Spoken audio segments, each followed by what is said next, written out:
This is the first village they come across. They move down the road towards Mosul and they're encountering pretty heavy resistance, returning fire with what they have, which are often blunt and old.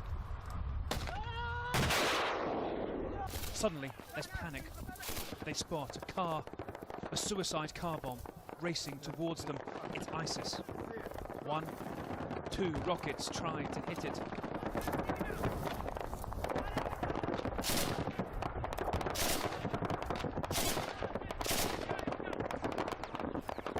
The third is lucky. They give chase to one man, an ISIS fighter. He shoots a Peshmerga.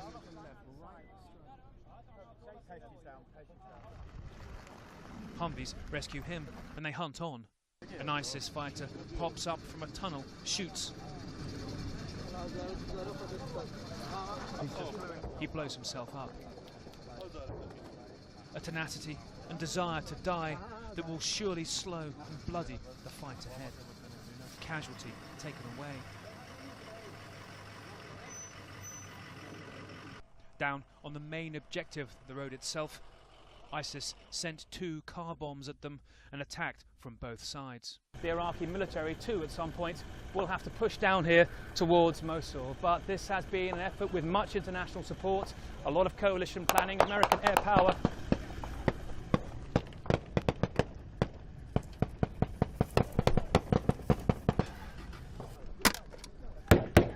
Shut the doors.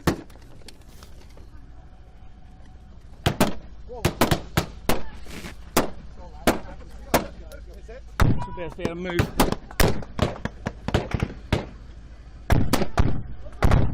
It's yours.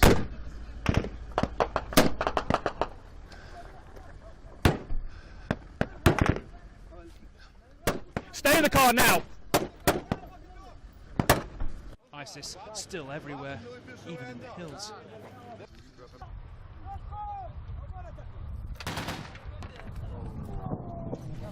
They want this over. Fast. They've been waiting years to finally push through the lines and take on ISIS's brutality. And when the day came, it was still a dusty, slow grind. Peshmerga into the desert to flank a main road to Mosul. Distinctive American vehicles with Western occupants in their convoy. Airstrikes often hitting the places they were headed to first. Hopes ISIS might not fight for the tiny settlements around Mosul quickly dashed.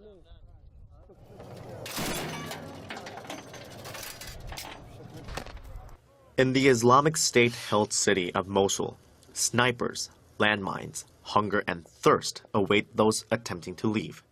Staying, however, keeps them in the snare of the militant group, notorious for using civilians as shields in battle. Either way, Mosul residents are trapped, and the campaign to retake the city could drag on for months. The UN's Office for the Coordination of Humanitarian Affairs predicts the humanitarian operation in Mosul could be the world's largest and most complex of 2016. By UN estimates, the military campaign is expected to impact the city's entire population of approximately 1.5 million. About 200,000 people are expected to flee their homes in the first weeks of the campaign, but only 60,000 can be accommodated in the emergency tent camps set up in areas nearby. At least 250,000 more tents are under construction or planned. In addition, Reuters reported Tuesday the U.S. expects ISIS to use chemical weapons in the course of the offensive. More than 98,000 people, including U.S. soldiers and Iraqi security forces, are engaged in the fight against approximately 5,000 ISIS fighters. U.S. President Barack Obama on Tuesday acknowledged there is a difficult fight ahead, but asserted that the coalition will ultimately be successful. The International Organization for Migration says the aid effort could cost an estimated $347 million, but only half of that amount has been raised so far. Meanwhile, Julian King, the EU Commissioner for the Security Union, has urged European countries to prepare for returning jihadists if the Islamic State is driven out of Mosul.